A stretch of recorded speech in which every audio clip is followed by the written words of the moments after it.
Okay, bago mangyari yung lahat, bago ako magsalita, gusto ko munang humingi ng sorry sa'yo na. Sa'yo, Fukirat. Sorry din sa nabitawang salita ni Nay Abby, ni Stella at ni MJ, which is doon sa vlog na ginawa namin. Hindi namin intensyon na ganun yung mangyari. Kasi akala namin which is akala. 'Di ba? Akala namin na may intindihan mo yung vlog kasi nga pare-parehas tayong komedyante naman talaga, 'di ba, sa totoong buhay. At alam mo yan, Nak, na sobrang mahal na mahal kita. 'Di ba nung lumabas agad yung content mo, nag-message agad si JM, which is yung manager ko na naging manager mo din, na humihingi ng sorry kasi nga syempre valid naman yung reason mo na nasaktan ka. At Nak, alam mo yan na naiintindihan ko yun, naiintindihan namin yun. Kaya yun, Nak, sorry. Ang hindi ko lang maintindihan, Nak, na after nga mag-sorry ni JM, nung nalaman mo yung video, yung vlog, after na mag-usap kayo is okay na. Hindi ko naman alam, Nak, na gagawin mong series. At umiyak ka pa sa lahat ng video na yun.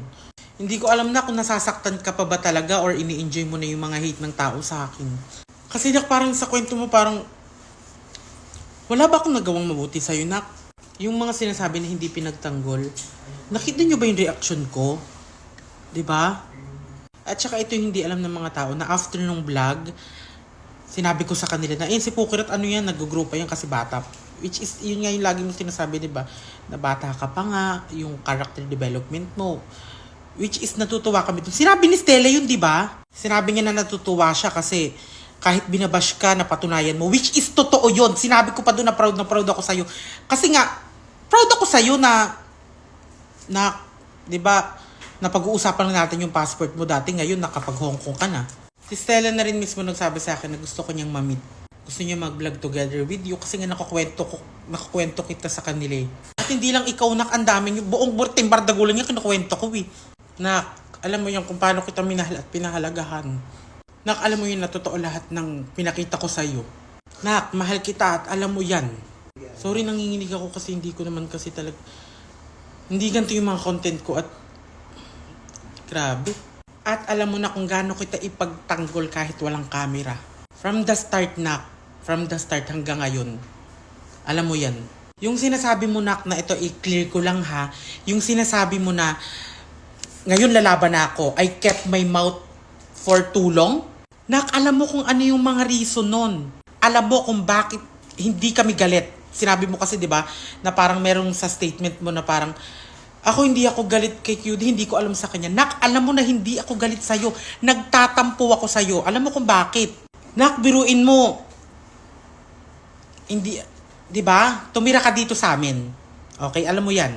Nak, alam mo yan na umalis ka, na ang dami mong iniwang problema. Pero Nak, wala kang narinig sa akin. Ngayon lang, kasi nga, syempre, kailangan ko na rin ipaliwanag yung sarili ko. Kasi, grabe ni. Alam mo kung bakit ako nagtatampo sa'yo? Kasi umalis ka, Nak, nang hindi namin alam. Pinayagan ka namin, di ba? Sabi mo, babalik ka. Christmas and New Year, sige, give na namin sa'yo. Kasi, family yun eh. Tsaka uuwi rin naman kami eh. Pero di ba nag-insist ako na, if ever na hindi ka uuwi, dito tayo magki-Christmas and New Year. Kasi Nak, may work pa tayo, di ba? May work ka na iniwan dito na hindi na natin natapos. Kasi nga umalis ka. At from sa bahay, sa lalaki, sa trabaho, sa lahat, Nak, di ba? Alam mo na kami yung nandito para sa'yo. At alam mo, Nak, na inayos namin yun nang hindi mo alam. Tsaka hindi na namin sinabi sa'yo kasi nga, syempre gusto mo ng peace, gusto mo ng, di ba, gusto mo ng character development, yung sinasabi mo, gusto mo ng pagbabago. Hindi ka na namin ginulo nun, di ba? Nung umuwi ka. Kasi ikaw nga iniintindi namin. Tsaka yung gusto mo mangyari. Yung mga hate comments, alam mo, Nak, na hindi totoo yun. Nalulungkot ako kasi inaagrihan mo eh. Parang, Nak, wala ka po. Hindi pa tayo nagsama. Sorry. Nak, from the start, mahal kita at alam mo yun. Diyos ko. Hindi ko alam kung bakit dapat ipanapaliwanag yung sarili ko na dapat alam mo naman yun, Nak, eh. Kasi, di ba, Nak, kilala mo ko. At dapat ikaw yung unang nakakakilala sa akin at nakakaintindi. Nak, alam mo kung bakit kami nagtatampol sa'yo. At alam mo kung bakit hindi kami galit. Katulad nga sa statement na sinabi mo na, hindi ako galit, hindi ko alam kay QD. Hindi, Nak, alam mo yan. Nagtatampo kami, oo, nagagalit kami doon sa mga maling desisyon na ginagawa mo. Kasi Nak, hindi lang naman na ikaw yung naaapektuhan eh. Pati family mo, di ba? Pati yung mga friends na ipinapakilala ko sa'yo. Nagrarant sa akin, basta Nak, alam mo yan. Ang dami dito sa social media na friend mo din, na friend ko na ang daming sinasabi na never kong inilabas at never kong sinabi kasi nga, Nak, mahal kita, ganun kita kamahal. Pero wala kahit anong tanggol, talagang alam ko din sa sarili ko na, shit, tama tong mga, di ba? Alam ko din eh, na totoo yung mga sinasabi nila, pero nga nanahimik lang ako. Pero eto ngayon, nagsasorry pa rin talaga ako sa'yo. Bukal sa puso ko kasi nasaktan ka at valid yun eh. Pero kasi, Nak, alam mo yun na hindi ako ganun. Na nasasaktan ako kasi may pinagsamahan tayo eh. Kakatapos lang yung issue kay Erna, sobrang nasasaktan din ako dun. Pero naging okay naman. Ngayon lang ako nagsalita, hindi dahil nananahimik ako, hindi dahil wala akong pakailam. Naapektuhan ako at yun yung totoo. Ang sakit-sakit na, grabe yung mga kaibigan ko na, mahal ko kayo, alam nyo yan. Alam mo na, wala akong pakailam sa mga tao. Doon ako nasasaktan. Sa mga hate na nag-a-agree ka, sa mga hate na binabato sa akin ng mga tao na parang pinapaboran mo sila. Kilala mo ko, di ba? Totoo, Nak, nag-a-agree ako dun sa be kind na sinasabi mo. Pero Nak, wag din nating alisin na magpakatotoo tayo. Be true yourself, Nak. Kilala kita, Nak. Kilala mo din ako. Ang daming hate comments, ang daming hate message na natanggap ko.